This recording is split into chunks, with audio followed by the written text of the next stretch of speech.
नमस्कार दोस्तों, welcome to सरकार स्टडी बेस। तो चलिए दोस्तों, अब हम पढ़ने वाले हैं वैचारिक तत्व। जैसे कि आपको पता है हमारी इकाई 1 चल रही है। इकाई 1 भारत का संविधान जो है, शासन व्यवस्था, राजनीतिक व्यवस्था, प्रशासनिक व्यवस्था, ये हमारी कंप्लीट चल रही है। और ये टॉपिक आपको किसके अंतर्गत है?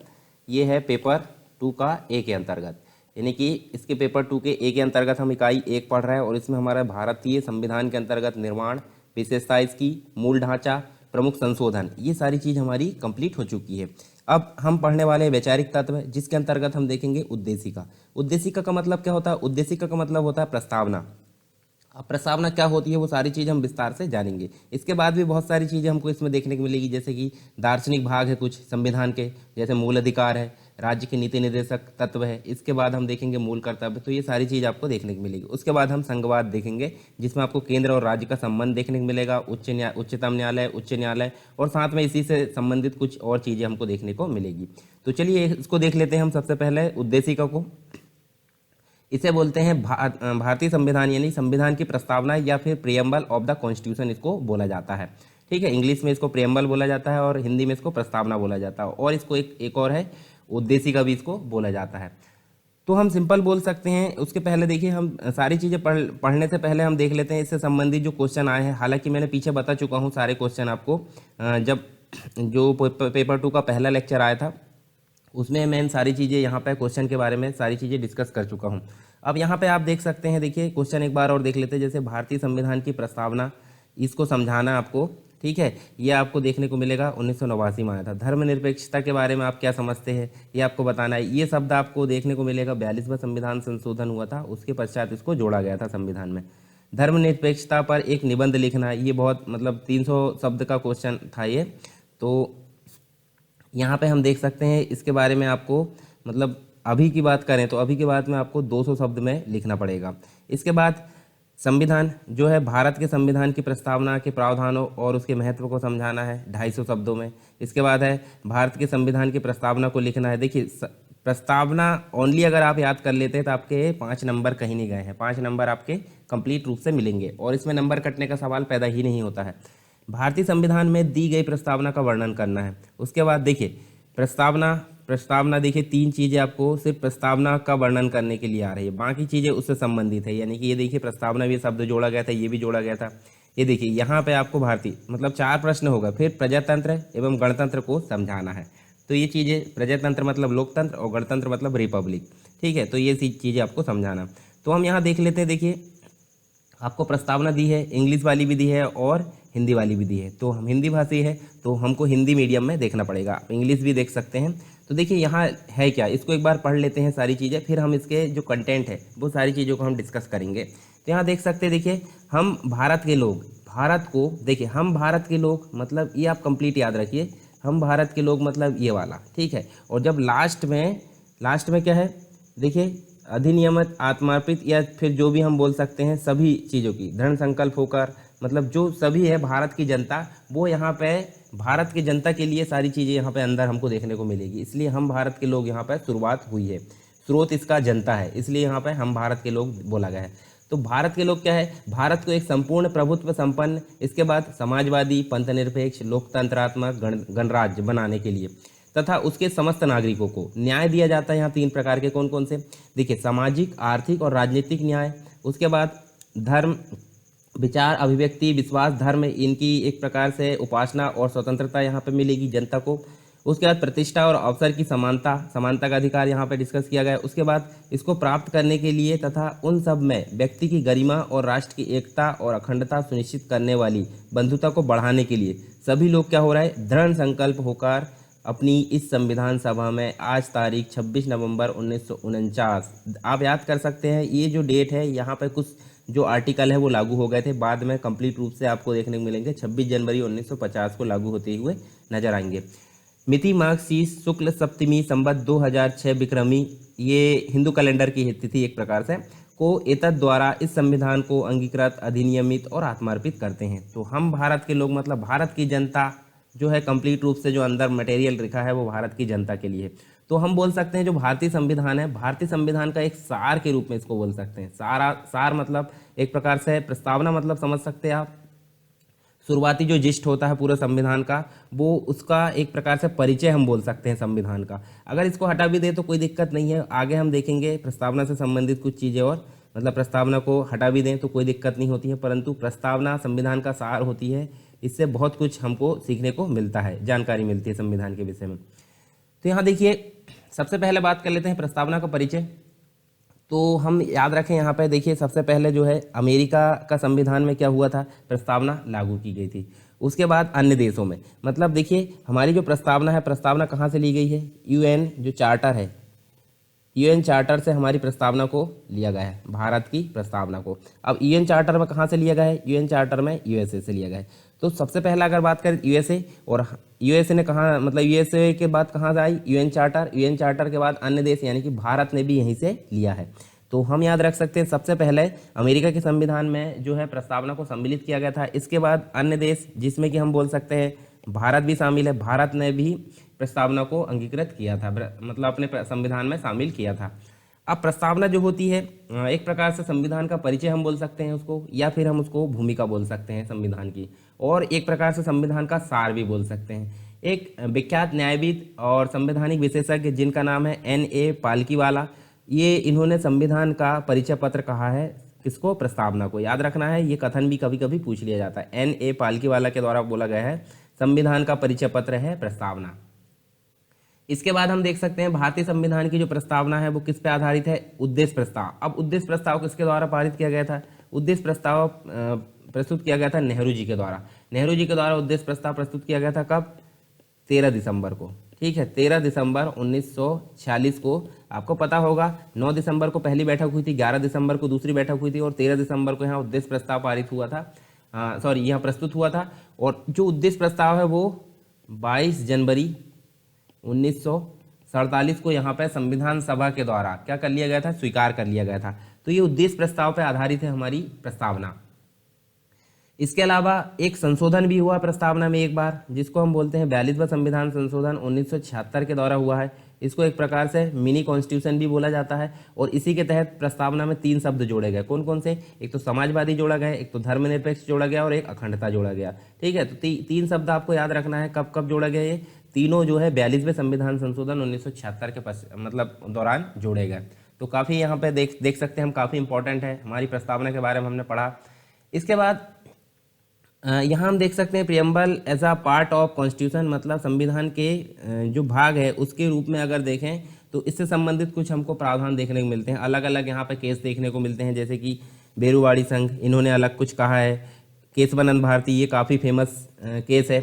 ठीक है, केशवानंद भारती ये केरल राज्य के थे, केरल राज्य के विरुद्ध इन्होंने क्या किया था, केस यहाँ पे किया था प्रस्तुत, जो कि मूल संरचना या फिर बेसिक संरचना जो रहती है उसके उपलक्ष्य में यहाँ पे केस आया था केशवानंद भारती का 1973 में।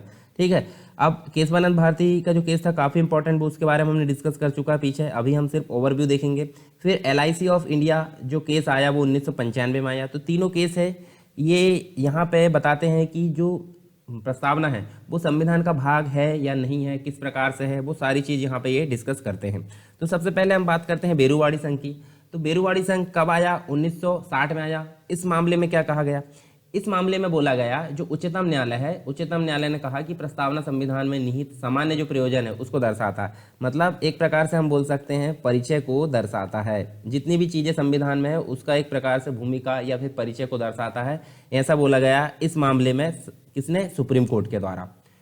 ठीक है, इसलिए संविधान निर्माताओं के मस्तिष्क के लिए एक कुंजी भी हम इसको बोल सकते हैं। प्रस्तावना की विशेषता को स्वीकारने के लिए इस उद्देश्य के बारे में व्याख्या करते हुए जो सुप्रीम कोर्ट है, सुप्रीम कोर्ट ने कहा कि प्रस्तावना संविधान का भाग नहीं है, मतलब सिर्फ परिचय है, अगर इसको हटा दें तो भी कोई दिक्कत नहीं है। तो सुप्रीम कोर्ट के द्वारा फिर से कहा गया इसी केस में कि प्रस्तावना संविधान का भाग नहीं है। और यहाँ हम देख सकते हैं अनुच्छेद नंबर 143, इसके तहत राष्ट्रपति द्वारा संदर्भ लिया गया, जो कि बेरुवाड़ी जो संघ था, ये वाला जो मामला बेरुवाड़ी संघ और एन्क्लेव परिवर्तन जो कि 1960 में ही हुआ था।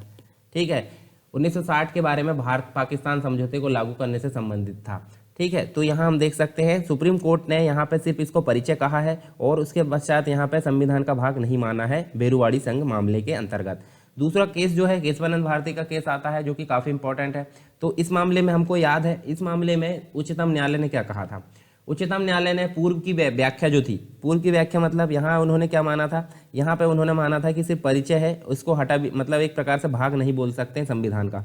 परंतु सुप्रीम कोर्ट ने केशवानंद भारती केस में जो ये वाली व्याख्या थी इसको क्या कर दिए, अस्वीकार कर दिए, मतलब एक प्रकार से इसको रिजेक्ट कर दिए। अब उन्होंने क्या माना, उन्होंने यह व्यवस्था दी कि प्रस्तावना संविधान का भाग है। यहाँ पे संविधान का भाग किसको बोला गया, प्रस्तावना को, यहाँ पे नहीं बोला गया था। तो केशवानंद भारती केस में सुप्रीम कोर्ट ने संविधान का भाग माना प्रस्तावना को, और यह महसूस किया कि प्रस्तावना संविधान का एक अति महत्वपूर्ण हिस्सा है और संविधान की प्रस्तावना में उल्लेखित जो महान विचार है उसको ध्यान में रखकर संविधान का अध्ययन किया जाना चाहिए। और ये सारी चीज़ें हमको यहाँ पे देखने को मिली, मतलब जो केशवानंद भारती बनाम केरल राज्य था 1973 में। ठीक है, बेसिक संरचना इसके अंतर्गत हम याद रख सकते हैं। इनका अभी अभी निधन हो चुका है केशवानंद भारती का, केरल राज्य में। इसके पश्चात हम देखते हैं LIC ऑफ इंडिया, 1995 में ये मामला आया था। तो इस मामले में क्या कहा सुप्रीम कोर्ट के द्वारा कहा गया है कि जो सुप्रीम कोर्ट है उन्होंने व्यवस्था दी कि प्रस्तावना संविधान का एक आंतरिक हिस्सा है। यहाँ पे देखिए आंतरिक हिस्सा बोला गया है, किसको, प्रस्तावना को एक आंतरिक हिस्सा बोला गया है। और ये सारी चीज़ हम देख सकते हैं LIC मामला के अंतर्गत देखने को मिलती है। LIC मामला आया था LIC ऑफ इंडिया बनाम consumer education and research centre, 1995 में ये आया था। तो ये हम समझ सकते हैं। अब यहाँ फाइनली क्या माना सुप्रीम कोर्ट ने, संविधान का आंतरिक भाग उसको मान लिया। इसके अलावा संविधान के अन्य भागों की तरह जो मतलब संविधान सभा है उन्होंने प्रस्तावना को बनाया है, परंतु तब जबकि अन्य भाग जो है पहले ही बनाए जा चुके थे, बाद में प्रस्तावना बनाया गया, ऐसा यहाँ बोला जा रहा है। और प्रस्तावना को अंत में शामिल किए जाने का कारण यह था कि इसे जो है सभा का एक प्रकार से सभा द्वारा स्वीकार किया गया था, संविधान सभा द्वारा। अब ये तो बात देख ली हमने संविधान के भाग के रूप में प्रस्तावना को देखें, 3 केस हमको देखने को मिले इसके अंतर्गत। अब दूसरी चीज हमको देखने को मिलती है, प्रस्तावना में संशोधन की संभावना है या नहीं है।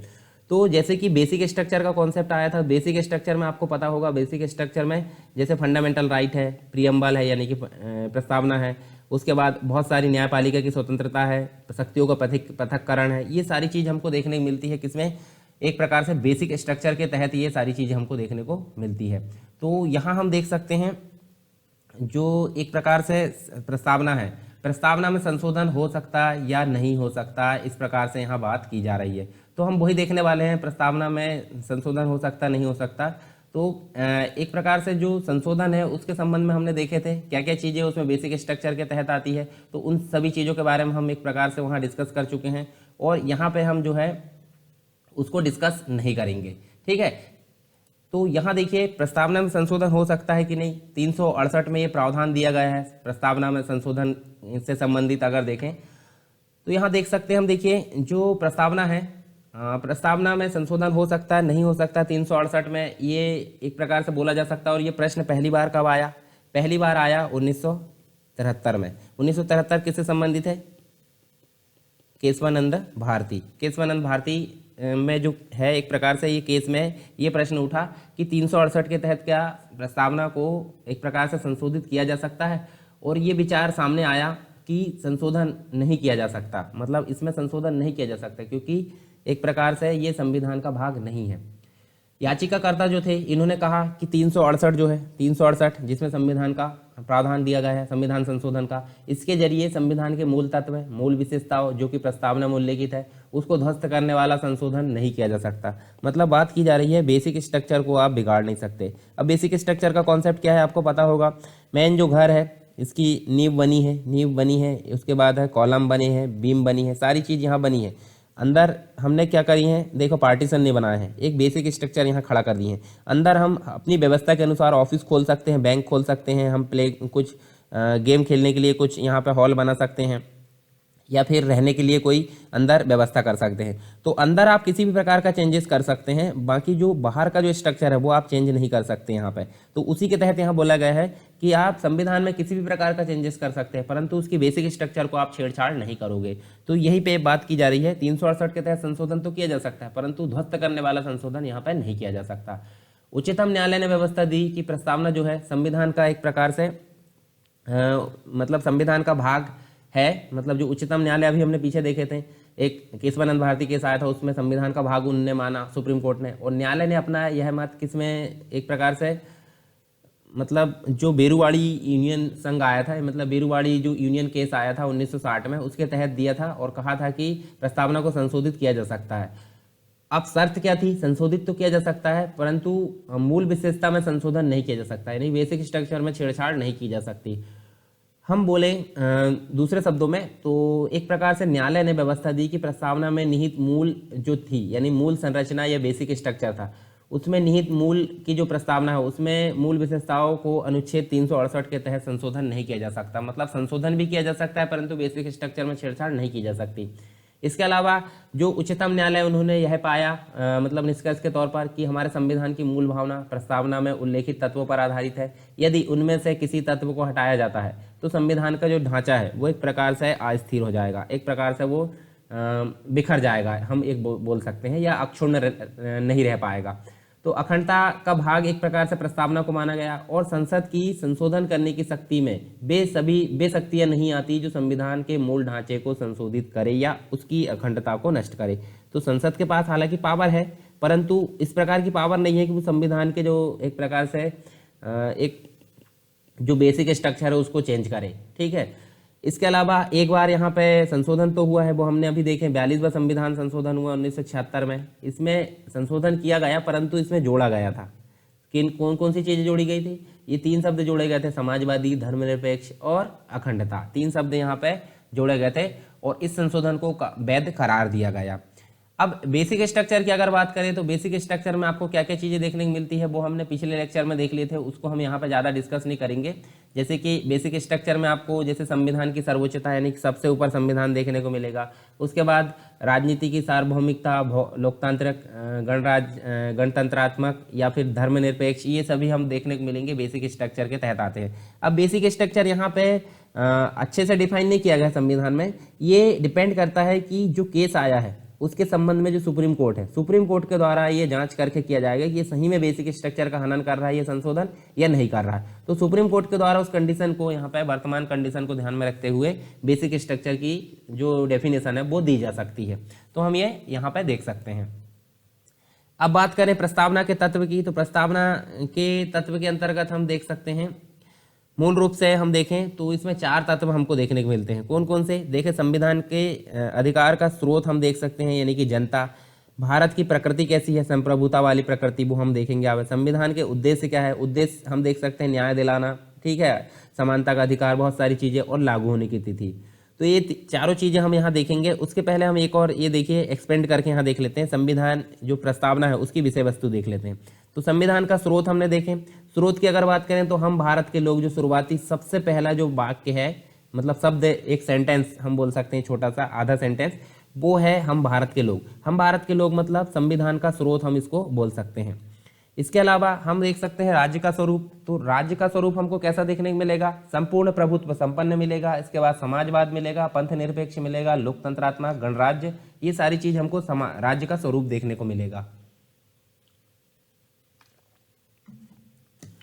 तो राज्य का स्वरूप हमने देखिए संपूर्ण प्रभुत्व संपन्न, यानी कि किसी दूसरे देश पे डिपेंड नहीं रहेगा अपने फैसले के लिए, या दूसरे देश का डोमिनियन नहीं रहेगा।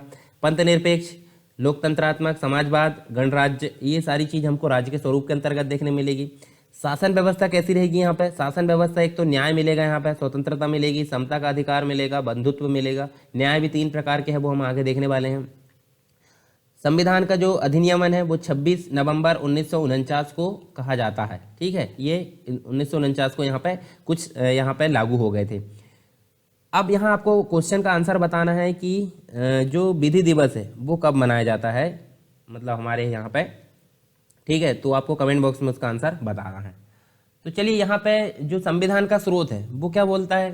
संविधान का स्रोत बोलता है कि प्रस्तावना एक प्रकार से कहती है कि भारत के जो लोग हैं, भारत के लोगों से शक्ति अधिग्रहित की गई है, यानी कि जनता के लिए, जनता के द्वारा सारी चीज, हम एक प्रकार से इसको बोल सकते हैं। तो जो अधिकार, एक प्रकार से पावर मिली है, या संविधान का जो स्रोत है वो भारत के लोगों के द्वारा ही यहाँ पे आया गया है, यानी कि भारत के लोगों में शक्ति अधिग्रहित, भारत के लोगों से शक्ति अधिग्रहित करता है।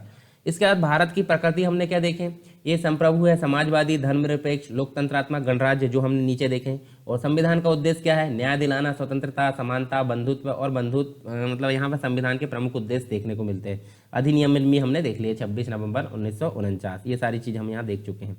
चलिए यहाँ हम एक एक करके सारी चीज़ों को यहाँ पर डिस्कस करेंगे। जैसे कि आपको बहुत सारी चीज़ें यहाँ पर देखने को मिलेगी संविधान की प्रस्तावना में, जैसे संप्रभुता है, समाजवादी है, धर्मनिरपेक्ष है, लोकतांत्रिक है, गणराज्य है, गणतंत्र है, न्याय है, स्वतंत्रता, समता, बंधुत्व, ये सारी चीज़ें एक एक करके हम डिस्कस करने वाले हैं। तो यहाँ हम देख सकते हैं, सबसे पहले बात करें किसकी? संप्रभुता की। तो संप्रभुता क्या है? संप्रभुता का मतलब होता है कि अपने जो भी निर्णय है उसके लिए अपने खुद पर डिपेंड रहना, किसी दूसरे देश पर डिपेंड नहीं रहना, और ना ही किसी दूसरे देश का डोमिनियन रहना। ठीक है, डोमिनियन मतलब जैसे दूसरे देश के अंडर में मतलब हम है, जैसे ब्रिटिश डोमिनियन था हमारा, अभी हम वर्तमान में किसी के डोमिनियन नहीं है, मतलब संप्रभु है, अपने खुद के निर्णय के लिए मतलब खुद पर निर्भर है। भारतीय स्वतंत्रता अधिनियम आया था 1947। इसके पारित होने तक क्या हुआ था? भारत जो है ब्रिटिश शासक पर निर्भर था, यानी उपनिवेश था, डोमिनियन था। और 15 अगस्त को क्या हुआ? 15 अगस्त को आपको पता है हमारा देश स्वतंत्र हो गया। 15 अगस्त 1947 को 15 अगस्त 1947 को स्वतंत्र हो गया। और इससे लेकर 26 जनवरी 1950 तक, देखिए कितने साल का ड्यूरेशन है? 1950 तक, यानी कि हम बोल सकते हैं लगभग नहीं, यहाँ पे हम बोल सकते हैं 2.5 साल लगभग यहाँ पे हमको देखने को मिलता है ड्यूरेशन। तो ये चीज़ें हमको यहाँ पे देखने को मिलेगी। 15 अगस्त है 26 जनवरी तक, मतलब 26 जनवरी को हमारा भारत का संविधान लागू हुआ और स्वतंत्र हो गया था 15 अगस्त 1947 को। तो यहाँ तक अगर देखें तो 2.5 साल लगभग ब्रिटिश जो राष्ट्रमंडल उसकी सत्ता यहाँ देखने को मिलती है। और 26 जनवरी 1950 को खुद को संपूर्ण प्रभुत्व संपन्न यहाँ पे माना गया भारत को। ठीक है, हालांकि पाकिस्तान 1956 तक ब्रिटिश डोमिनियन माना जाता है, तो पाकिस्तान की बात यहाँ पे हो नहीं रही है। इसके ऊपर कोई शक्ति नहीं है, संप्रभुता का मतलब इसके ऊपर कोई शक्ति नहीं है। यह अपने मामले, मतलब जो इंटरनल और एक्सटर्नल जो मामले होते हैं उसका निपटारा करने के लिए स्वतंत्र रूप से यहाँ पे मतलब अपने ऊपर ही निर्भर है, किसी दूसरे देश पर निर्भर नहीं है। एक संप्रभु राज्य होने के नाते क्या है, भारत जो है किसी विदेशी सीमा अधिग्रहण अथवा किसी अन्य देश के पक्ष में अपनी सीमा के किसी हिस्से पर दावा छोड़ सकता है। और इसके अलावा संयुक्त राष्ट्र संघ का सदस्य भी ये बना है 1945 में, तो ये भी हमको देखने को मिलता है। अब दूसरा शब्द हमको देखने को मिलता है समाजवादी। तो समाजवादी का मतलब क्या होता है? समाजवादी का मतलब होता है हम देख सकते हैं वर्ष 1976 में क्या हुआ था? संविधान संशोधन हुआ था 42वां संविधान संशोधन 1976। इसके पहले की अगर बात करें तो इसके पहले से ही मतलब हम देखें भारत के संविधान में जो डीपीएसपी है, नीति निर्देशक तत्व हम बोले, तो डीपीएसपी के रूप में समाजवाद के लक्षण कुछ रूप में मौजूद थे, परंतु फाइनली हमको बाद में जो देखने को मिलते हैं समाजवादी शब्द यहाँ जुड़ता हुआ देखने को मिलता है 42वां संविधान संशोधन में। अब भारतीय समाजवाद जो था लोकतांत्रिक समाजवाद था, ना कि साम्यवादी समाजवाद था, जिसे राज्य आश्रित समाजवाद भी कहा जाता है। और इसमें हम देख सकते हैं उत्पादन और वितरण के सभी साधनों पर सबका अधिकार या राष्ट्रीयकरण और निजी संपत्ति का उन्मूलन शामिल है। लोकतांत्रिक समाजवाद हम देखें तो एक प्रकार से मिश्रित अर्थव्यवस्था यहाँ इसकी आस्था रखता है। ठीक है, हमारे यहाँ साम्यवाद समाजवाद नहीं है, हमारे यहाँ लोकतांत्रिक समाजवाद है। तो इसमें क्या होता है, मिश्रित अर्थव्यवस्था में सार्वजनिक व निजी क्षेत्र एक प्रकार से दोनों की जो भूमिका है वो मार्केट में मौजूद रहती है। तो दोनों की भूमिका मौजूद रहती है, यानी कि मिश्रित अर्थव्यवस्था के सिद्धांत को फॉलो करता है, या मिश्रित अर्थव्यवस्था वाला समाजवाद हम बोल सकते हैं लोकतांत्रिक समाजवाद। और जो प्रधानमंत्री थी उस समय 1976 जो संविधान संशोधन हुआ था 42वां, उस समय प्रधानमंत्री थी इंदिरा गांधी। उन्होंने कहा कि हमने हमेशा से यह कहा है कि समाजवाद हमारा अपना ब्रांड है, हम अपनी ज़रूरत के अनुसार जिन क्षेत्रों में आवश्यकता होगी उनका राष्ट्रीयकरण करेंगे। इसके अनुसार जो है राष्ट्रीय उपकरण है, मतलब जो राष्ट्रीय उपक्रम है, और सिर्फ राष्ट्रवाद की समाजवाद का हमारा प्रकार नहीं है। एक प्रकार से उनके द्वारा एक कथन बोला गया था, मतलब एक प्रकार से समाजवाद जो है हमारा खुद का ब्रांड है, हमारे द्वारा बनाया गया है। मिश्रित अर्थव्यवस्था को हम फॉलो करते हैं, लोकतांत्रिक समाजवाद हमारे यहाँ का कहलाता है। तो इस प्रकार से यहाँ बात कही गई थी। इसके अलावा भारतीय समाजवाद की अगर बात करें तो भारतीय समाजवाद जो है गांधीवाद पर एक प्रकार से गांधीवाद पर आधारित है, और प्लस जो मार्क्सवाद है, दोनों का मिश्रण इसको बोला जाता है। दोनों का यहाँ पे कॉम्बो एक प्रकार से मिला जुला रूप इसको बोला जाता है, जिसमें गांधीवादी समाजवाद की ओर ज़्यादा झुकाव देखने को मिलता है। ज़्यादा मतलब एक प्रकार से ज़्यादा जो है गांधीवादी जो समाजवाद है उसको फॉलो किया जाता है। साथ में हम देखें एलपीजी यानी कि उदारीकरण, निजीकरण और वैश्वीकरण जो था, जो कि नई आर्थिक नीति आई थी 1991 में। इसमें हम देखें भारत के जो समाजवाद है, समाजवादी प्रतिरूप को थोड़ा लचीला बनाया गया था, किसमें, 1991 वाले में। अब नेक्स्ट जो है धर्मनिरपेक्ष की बात की जा रही है। धर्मनिरपेक्ष शब्द ये भी एक प्रकार से 42वां संविधान संशोधन हुआ था 1976 में, इसके तहत ऐड किया गया था संविधान में। संविधान के जो निर्माता है वो ऐसे राज्य की स्थापना करना चाहते थे, इसलिए उन्होंने इस प्रकार के शब्द को जोड़ा है। और इसलिए मतलब हम देख सकते हैं धर्मनिरपेक्ष इस प्रकार से, मतलब जो संविधान निर्माता है वो ऐसे राज्य की स्थापना करना चाहते थे, तो उन्होंने यहाँ ध्यान रखकर क्या किया, 25 से लेकर 28 तक जो फंडामेंटल राइट है उसमें ये आर्टिकल जोड़ा। अब इसमें क्या है, धार्मिक स्वतंत्रता की यहाँ पे पावर दी गई है व्यक्ति को। तो यहाँ पे हम देख सकते हैं भारतीय संविधान में धर्मनिरपेक्षता की सभी अवधारणा विद्यमान है। हमारे देश में सभी धर्म समान और उन्हें सरकार का समान समर्थन प्राप्त होता है। मतलब किसी जो विशेष धर्म है उसको यहाँ पे मान्यता प्रदान नहीं की गई है, ये आपको याद रखना है। सभी को समान समर्थन मिलता है गवर्नमेंट के द्वारा। राज्य किसी धर्म विशेष के प्रति समर्पित नहीं हो सकता। यहाँ पे यह धार्मिकता या धर्म विरोध नहीं है, बल्कि यह सभी धर्मों के समान स्वतंत्रता प्रदान करने वाला एक प्रकार से माना जाता है। तो धर्मनिरपेक्ष का मतलब समझ में आया, किसी विशेष धर्म को मान्यता नहीं दी गई है, सभी धर्मों को समान अवसर यहाँ पे प्रदान किया जाएगा, राज्य के द्वारा संरक्षित किया जाएगा, पोषित किया जाएगा, सभी चीजें यहाँ पे की जाएगी। इसके बाद जो नेक्स्ट शब्द है वो है हमारे पास में लोकतांत्रिक यानी कि डेमोक्रेटिक। डेमोक्रेटिक का मतलब क्या होता है, जो एक प्रकार से संप्रभुता होगी, एक प्रकार से देखें तो जनता के हाथ में होगी, जनता के द्वारा जो है मेन व्यक्ति को यहाँ पे चुनकर भेजा जाता है। तो ये प्रचलित संप्रभुता का सिद्धांत है, उस पर आधारित है। और सर्वोच्च शक्ति हम बोल सकते हैं जनता के हाथ में है। और लोकतंत्र जो है, लोकतंत्र दो प्रकार के हो सकते हैं, ठीक है, ये संप्रभुता के सिद्धांत पर आधारित है। और लोकतंत्र दो प्रकार के हो सकते हैं, एक तो प्रत्यक्ष लोकतंत्र और एक अप्रत्यक्ष लोकतंत्र। प्रत्यक्ष लोकतंत्र की अगर बात करें तो जिसमें लोग अपनी शक्ति का इस्तेमाल प्रत्यक्ष रूप से करते हैं, जैसे कि हम देखें स्विट्जरलैंड में जो होता है वो प्रत्यक्ष लोकतंत्र होता है, ठीक है। 2 साल का यहाँ पे क्या होता है, कार्यकाल होता है, उसके बाद भी राइट टू रिकॉल की पावर यहाँ पे जनता को दी गई है, यानी कि वापस बुलाने का अधिकार। अब अप्रत्यक्ष लोकतंत्र क्या होता है, अप्रत्यक्ष लोकतंत्र हम देखें तो जिसमें जनता जो है सीधे काम नहीं करती, मतलब एक प्रतिनिधि बनाती है, प्रतिनिधि सामने जाकर किसी एक व्यक्ति को चुनता है, वो जाकर पार्लियामेंट में यहाँ पे रूल, मतलब एक प्रकार से रूल बनाता है, उनको एग्जीक्यूट करता है, इस प्रकार से काम होता है। तो हम प्रत्यक्ष लोकतंत्र की बात करते हैं तो यहाँ प्रत्यक्ष लोकतंत्र में 4 मुख्य औजार देखने को मिलते हैं, जैसे रेफरेंडम हमको देखने को मिलता है, दूसरा हम देखें इनिशिएटिव देखने को मिलता है, उसके बाद हम देख सकते हैं राइट टू रिकॉल, मतलब रिकॉल की फैसिलिटी देखने को मिलती है, और जनमत संग्रह देखने को मिलता है। तो ये 4 हमको पावर देखने को मिलती है प्रत्यक्ष में। और जनमत संग्रह जो होता है मतलब एक प्रकार से बड़ा तरीका है सबसे, जिसके जरिए जो है सीधे मतदान द्वारा विधायी व्यवस्था तय की जाती है, ठीक है। अब अप्रत्यक्ष की अगर बात करें तो अप्रत्यक्ष मतलब आपने जो जनता होती है, जनता एक प्रतिनिधि को चुनती है, और एक प्रकार से जो सरकार चलाने के लिए वो प्रतिनिधि है वो आगे किसी व्यक्ति को चुनता है। इस प्रकार लोकतंत्र को एक प्रकार से प्रतिनिधि लोकतंत्र भी कहा जाता है हमारे यहाँ। और 2 प्रकार का होता है, जैसे संसदीय और राष्ट्रपति के अधीन एक प्रकार से हम देख सकते हैं, तो ये लोकतांत्रिक व्यवस्था के अंतर्गत देखने को मिलता है। गणतंत्र अर्थात रिपब्लिक, यहाँ देख सकते हैं हम एक जो लोकतांत्रिक है राज्य व्यवस्था वो 2 वर्गों में बटी है, कौन कौन सी, एक तो राजेशाही और एक गणतंत्र है। तो राजेशाही आपको कहाँ देखने को मिलती है, जिसे मोनार्की कहा जाता है, राजेशाही आपको देखने को मिलती है ब्रिटेन में, ठीक है। तो यहाँ ब्रिटेन की अगर बात करें तो जैसे राजशाही व्यवस्था, वहाँ राज्य का प्रमुख जो होता है आमतौर पर राजा होता है या फिर रानी, क्राउन होता है एक प्रकार से बोले तो। इसकी उत्तराधिकारिता मतलब एक प्रकार से देखें उत्तराधिकारिता के माध्यम से पद पर आसीन होता है ब्रिटेन के अंतर्गत, जैसे हम बोल सकते हैं। और गणतंत्र की बात करें तो राज्य जो होता है प्रमुख हमेशा प्रत्यक्ष और अप्रत्यक्ष रूप से, जैसे कि हमने देखें प्रत्यक्ष और अप्रत्यक्ष रूप से यहाँ पर एक निश्चित समय के लिए चुनकर आते हैं, जैसे कि अमेरिका में भी होता है, ठीक है। इसलिए भारतीय संविधान की प्रस्तावना में गणतंत्र का अर्थ क्या है कि भारत का जो प्रमुख है अर्थात राष्ट्रपति चुनाव के जरिए सत्ता में आता है, और उसका चुनाव जो है 5 वर्ष के लिए अप्रत्यक्ष रूप से किया जाता है। इसके बाद न्याय 3 प्रकार के देखने को मिलेंगे प्रस्तावना में, 3 अलग अलग प्रकार में उनको भागे मतलब वर्गीकृत किया गया है, जैसे सामाजिक न्याय, आर्थिक न्याय और राजनीतिक न्याय।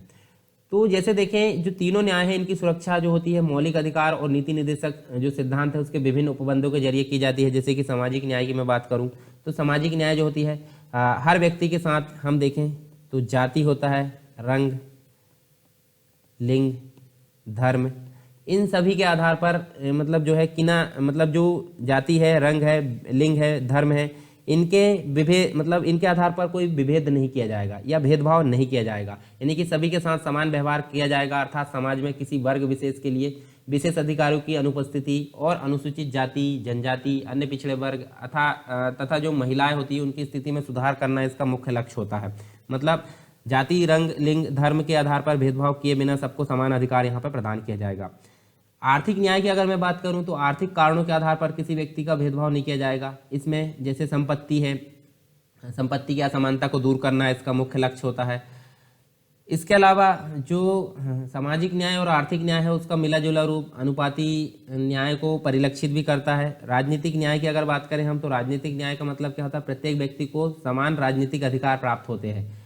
अब यहाँ देखें तो देखें, चाहे वो राजनीतिक दफ्तरों में प्रवेश की बात हो या अपनी बात जो है सरकार तक पहुँचाने की हो, तो इसमें जो है राजनीतिक न्याय मतलब सबको समान अधिकार यहाँ पर प्रदान किया जाएगा। और ये जो व्यवस्था है राजनीतिक, आर्थिक तथा जो सामाजिक न्याय है वो कहाँ से ली गई है, 1917 में जो रूस की क्रांति हुई थी, आपको याद रखना है 1917 में जो रूस की क्रांति हुई थी उससे ये तीनों चीज़ें ली गई है।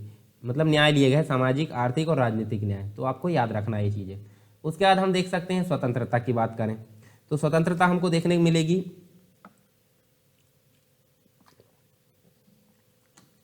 यहाँ देख सकते हैं हम स्वतंत्रता के बारे में। तो जैसे लोगों की जो गतिविधियां है उस पर किसी भी प्रकार की रोक टोक की अनुपस्थिति नहीं होगी तथा साथ ही जो व्यक्ति है व्यक्ति के विकास का अवसर भी यहाँ प्रदान किया जाएगा। तो प्रस्तावना में हमको मौलिक अधिकारों के जरिए क्या होता है, अभिव्यक्ति, विश्वास, धर्म और उपासना की स्वतंत्रता सुरक्षित करने का यहाँ पे अवसर प्रदान किया जाता है, जिसे हम लिबर्टी या स्वतंत्रता बोलते हैं। ठीक है, इनके हनन के मामले में क्या होता है, हम सीधे सुप्रीम कोर्ट के पास जा सकते हैं। सुप्रीम कोर्ट के पास आर्टिकल नंबर 32 के अंतर्गत रिट जारी करने की पावर दी गई है 5 प्रकार की, वो हमने देखे हैं पीछे। तो और आगे भी हम जब आर्टिकल नंबर 32 पढ़ेंगे उसमें विस्तार से देखने वाले हैं।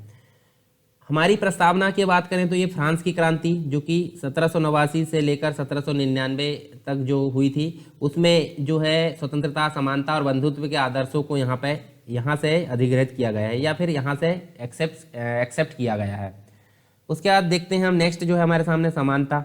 तो समानता के अंतर्गत देख सकते हैं आर्टिकल नंबर 14 से लेकर आर्टिकल नंबर 18 तक हमको जो है समानता के अधिकार दिए गए हैं। मतलब जो भारत की जनता उसको समाज के किसी भी वर्ग के लिए विशेष अधिकार की अनुपस्थिति और बिना किसी भेदभाव के हर व्यक्ति को ये समान अवसर प्रदान करने का उपबंध समानता के अंतर्गत दिया गया है प्रस्तावना में। मौलिक अधिकारों में हम देखें तो बहुत सारे प्रावधान हमको देखने को मिलते हैं, जैसे विधि के समक्ष समानता आर्टिकल नंबर 14 के अंतर्गत दिया है। उसके बाद धर्म, जाति, लिंग, जन्म स्थान के आधार पर, मूलवंश के आधार पर भेदभाव को निषेध किया गया है और जो दिया है आर्टिकल नंबर 15 के अंतर्गत दिया है, जो हम आगे पढ़ने वाले हैं विस्तार से।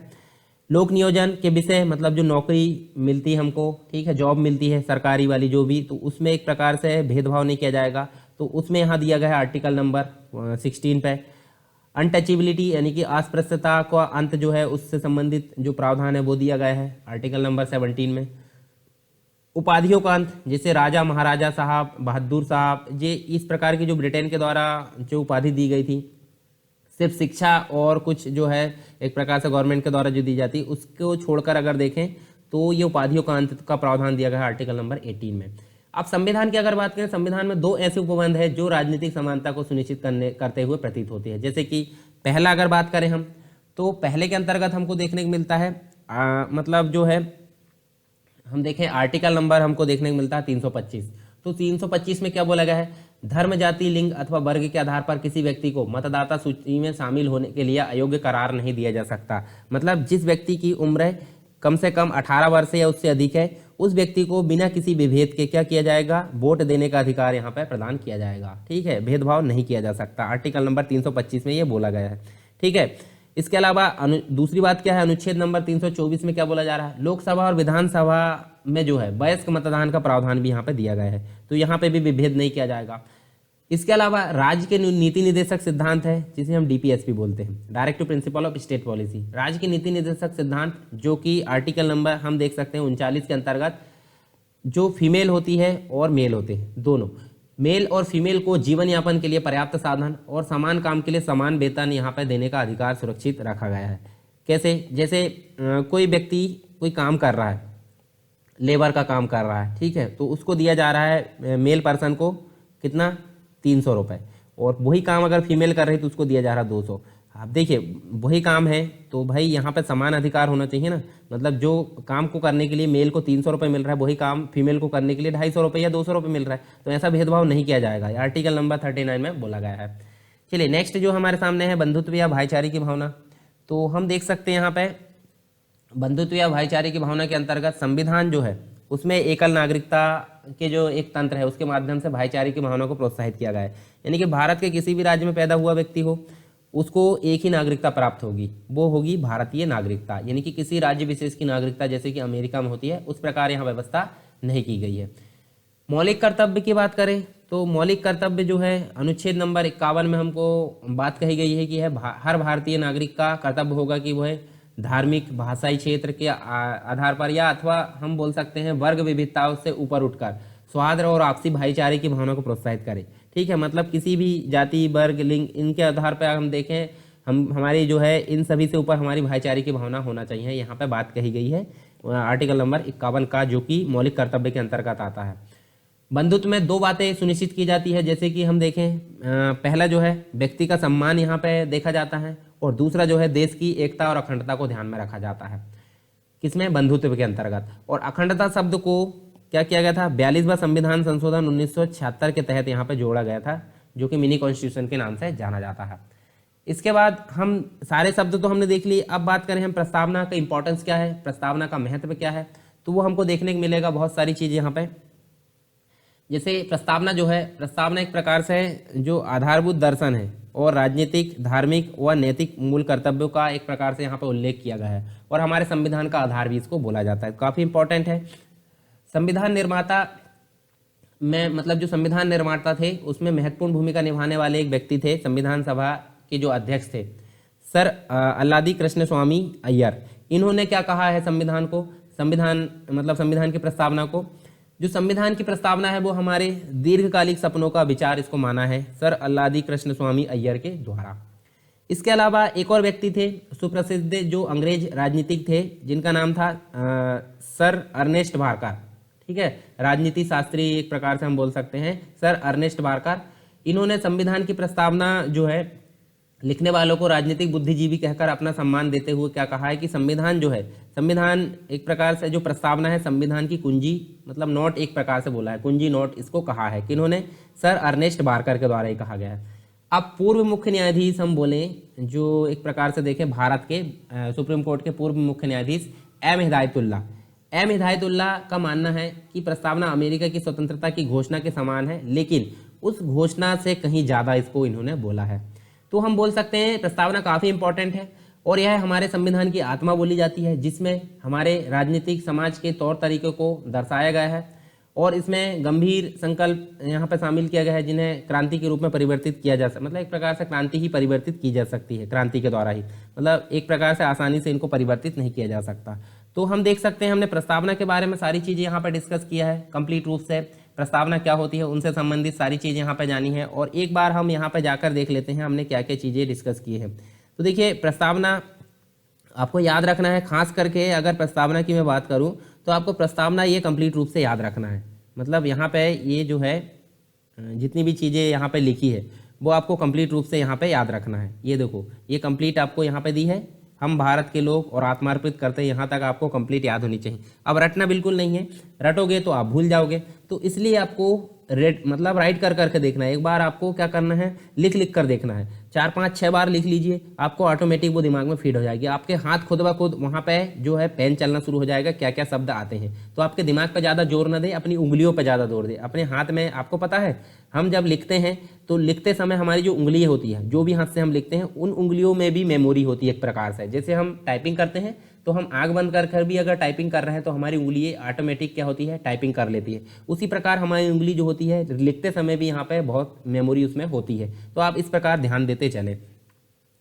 और एक और चीज़, आप जो आज आपको आवाज़ थोड़ी गड़बड़ लगती होगी बेकार, तो आप लोड नहीं लीजिए। आपकी मतलब जो है आपके लिए ही मैंने वीडियो रिकॉर्ड किया हूँ। यहाँ पे मुझे अभी थोड़ी जो है मतलब हेल्थ की प्रॉब्लम है, थोड़ी सर्दी हुई है, तो उसके बाद भी बोलने में प्रॉब्लम हो रही, तो मैंने सोचा फिर भी लेक्चर को रिकॉर्ड किया जाए, तो आप उसमें लोड नहीं लेना, थोड़ा एडजस्ट कीजिए। आज हो सकता है 1-2 दिन में ये ठीक हो जाए। तो हमने क्या क्या चीज़ें देखें वो हम देख लेते हैं। हमने प्रस्तावना देखें, क्या है हमारी प्रस्तावना, ठीक है। विद द पीपल यानी कि हम भारत के लोग, ये हमने देखे कंप्लीट रूप से। संविधान की प्रस्तावना के संबंध में हमने देखें कहाँ से ली गई, यूएन चार्टर से ली गई है, और ये भारत में ली गई यूएन चार्टर से। अब यूएन चार्टर में कहाँ से ली गई है, यूएसए से ली गई है, ये भी आपको याद रखना है। और बहुत सारी चीज़ें हमने देखे। संविधान का परिचय पत्र एन.के. पालकीवाला ने कहा है। इसके बाद उद्देश्य प्रस्ताव पर आधारित है। ये संविधान के तत्व के रूप में हमने देखा 3 केस, बेरुवाड़ी संघ 1960, Keshavananda Bharati 1973, LIC of India 1995, तीनों केस में। और सुप्रीम कोर्ट ने फाइनली आंतरिक भाग इसको मान लिया था। केशवानंद भारती में इसको भाग माना था और यहाँ पे इसको भाग नहीं माना था, यानी कि परिचय बोला गया था। इसके बाद प्रस्तावना में संशोधन की संभावना है या नहीं है, वो हमने यहाँ पे देखें। संशोधन आप करिए, कितने भी करिए, ऐसा बोला गया 368 में, परंतु आप बेसिक स्ट्रक्चर को चेंज नहीं कर सकते। इस प्रकार से यहाँ व्यवस्था दी गई है। अब प्रस्तावना के तत्व के रूप में हमने देखे 4 प्रकार के तत्व है, जैसे कि हम यहाँ देख सकते हैं। संविधान के स्रोत है, राज्य का स्वरूप है, शासन व्यवस्था के लक्ष्य है, संविधान का अधिनियम है, तो उनके अंतर्गत भी सब कैटेगरी यहाँ दी गई है। जैसे संविधान का स्रोत हम भारत के लोग, उसके बाद हम देख सकते हैं राज्य का स्वरूप संपूर्ण प्रभुत्व संपन्न, समाजवाद, धर्म, पंथ निरपेक्ष, लोकतंत्रात्मक, गणराज्य, ये सारी चीज़ यहाँ पे दी गई है। शासन व्यवस्था कैसी रहेगी, न्याय यहाँ रहेगा, स्वतंत्रता रहेगी, समता रहेगी, बंधुत्व है। संविधान का अधिनियमन अगर देखें तो 29 नवंबर 1949 को हमको देखने को मिलता है। कुछ यहाँ पे जो अनुच्छेद है वो पारित किए जाते हैं, या मतलब एक प्रकार से उसको प्रस्तुत कर दिया जाता है। और बाद में 1950 26 जनवरी को यहाँ पे हमको कंप्लीट रूप में देखने को मिलता है। ये संविधान मतलब जो संविधान की प्रस्तावना उसकी विषय वस्तु के रूप में हमने देखें। अब इसके कुछ शब्द हैं जो हमने यहाँ विस्तार से बात की, जैसे संप्रभुता है, ठीक है। संप्रभुता के बारे में हमने देखा, समाजवाद के बारे में देखा, धर्मनिरपेक्ष, लोकतंत्रात्मक या डेमोक्रेटिक हम बोल सकते हैं, गणतंत्र बोले। उसके बाद न्याय यानी कि जस्टिस 3 प्रकार के होते हैं, सामाजिक न्याय, आर्थिक न्याय और राजनीतिक न्याय। स्वतंत्रता हमने देखें किस प्रकार से यहाँ व्यवस्था की गई स्वतंत्रता की, ठीक है। समानता की बात करें 14 से 18 तक। उसके अलावा भी कुछ चीज़ें जैसे 325 है, 326 है और आर्टिकल नंबर 39 है डीपीएसपी, इसके अंतर्गत भी हमको जो समानता उसके लक्षण देखने को मिलते हैं। इसके बाद बंधुत्व और भाईचारे की भावना हमको देखने को मिली, और प्रस्तावना का महत्व हमने कंप्लीट रूप में देखे। अब एक प्रकार से निष्कर्ष के तौर पर हम देख सकते हैं जो प्रस्तावना है, प्रस्तावना एक प्रकार से इसका औपचारिक महत्व है, एक प्रकार से देखें इसका औपचारिक महत्व है, और ये काफ़ी इंपॉर्टेंट होती है मतभेद को सुलझाने में। मतलब हम संविधान का भाग तो इसको मतलब है नहीं, वो अपर भाग बोल दिया गया है, अगर इसको हटा दे तो कोई फर्क पड़ेगा क्या, नहीं पड़ेगा। तो इस प्रकार से यहाँ व्यवस्था की गई थी, परंतु बाद में जब मूल स्ट्रक्चर आया तो संविधान में प्रस्तावना को बेसिक स्ट्रक्चर में शामिल कर लिया गया। तो ये इसका औपचारिक महत्व हम बोल सकते हैं। प्रस्तावना एक प्रकार से मतभेद को सुलझाने में काफ़ी सहायक होती है, और संवैधानिक उपबंध जो होते हैं इसके द्वारा लागू किए जाते हैं। तो इस प्रकार से हम निष्कर्ष यहाँ पे देख सकते हैं। तो ये हमारी कंप्लीट रूप से प्रस्तावना हमने देखे। अब इसके बाद जो हम पढ़ने वाले हैं वो है मूल अधिकार के बारे में। तो मूल अधिकार हम देख सकते हैं यहाँ बहुत सारी चीज़ें, उनके संबंध में क्वेश्चन देखेंगे सारी चीज़ें। तो आप देख सकते हैं हमने प्रस्तावना कंप्लीट पढ़े। आपको कैसा लगा लेक्चर, आप कमेंट बॉक्स में जरूर बताएं। आपके कोई सुझाव है तो जरूर दें, ठीक है। और जो क्वेश्चन पूछा गया है उसका आंसर जरूर दें। लाइक करते रहे, शेयर करते रहे, शेयर करके दूसरों तक पहुँचाते रहे। दूसरों को बताएं कि जो कोर्स है वो आप पढ़ रहे हैं, तो आपको अगर अच्छा लग रहा है दूसरों को भी बताएं, ताकि उनको भी फायदा होते चले। अगर आपको फायदा हो रहा है, सिंपल सी बात, आप चाहेंगे कि आपके द्वारा किसी एक का फायदा हो, तो आप दूसरों तक लेक्चर पहुंचाएं और नोट्स बनाते रहें। पीडीएफ इसकी अवेलेबल नहीं है अभी, उसके लिए अभी टाइम नहीं मिल पा रहा है। जब मिलेगा टाइम तो पीडीएफ अवेलेबल हो जाएगी, पर पीडीएफ बनाने में बहुत ज़्यादा टाइम चला जाएगा, इसलिए मैं सीधे लेक्चर बनाने पर फोकस कर रहा हूँ। तो आप बताइए, लेक्चर लेट हो जाएंगे अगर आपको पीडीएफ चाहिए तो इसलिए आपको पीडीएफ कैसे, मतलब आपकी खुद की नोट्स बनाना है और उसके अनुसार आपकी प्रिपरेशन करते चलना है। तो आप पीडीएफ के भरोसे ना रहें, आपको नोट्स बनाते चलना है लेक्चर को। मतलब एक प्रकार से लेक्चर इतने भी फास्ट नहीं होते हैं, मैंने सिर्फ डायग्रामेटिक फॉर्म में बनाया है, तो आप इस प्रकार भी नोट्स बना सकते हैं। आपकी इच्छा, आपको पढ़ना है, आपकी सुविधा अनुसार आपको नोट्स बनाना है। मैं ऐसा फोर्स नहीं कर रहा हूँ किस प्रकार बनाना, फिर भी मैं एक मतलब जो है फ्लो चार्ट बता दूंगा, मतलब माइंड मैप कैसे बनाते हैं वो मैं एक वीडियो में आपको बता दूंगा। तो इस प्रकार से आपको चलना है। तो लाइक करते रहें, शेयर करते रहें, और अभी तक सब्सक्राइब नहीं किया है तो सब्सक्राइब भी करते रहें, ठीक है। और मिलते हैं हम नेक्स्ट लेक्चर में जो मूल अधिकार है उसके साथ में। तब तक के लिए जय हिंद।